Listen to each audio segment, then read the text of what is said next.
HBCUs were created to grant recently emancipated slaves an opportunity to pursue higher education when virtually no other colleges would. Although some may argue that times have progressed, HBCUs now are more important than ever and continue to improve the education gap in America today. With a primary focus on education of African American students, historically black colleges and universities foster relationships that push African American culture that is essentially buried in state curriculum.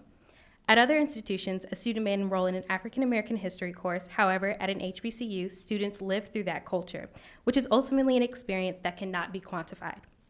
Taking HR 38 into consideration and speaking directly to HBCUs in STEM, a study conducted by the United Negro College Fund finds that HBCUs produce 70% of black dentists and 50% of black engineers. An additional study in 2013 conducted by the National Science Report finds that 21 of the top 50 institutions that produce black science and engineering PhDs are HBCUs. Ultimately, these institutions grant students opportunities that may not have existed without HBCUs. They serve as a channel that provides a culture that builds confidence and grants students essential skills needed to cultivate a career.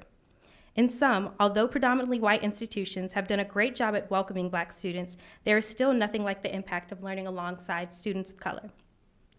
Attending an HBCU has been socially liberating and has provided me with confidence, perseverance, and the drive that is needed to be a black collegiate woman in America.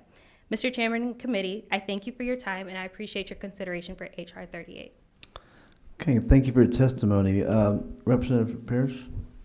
Sure.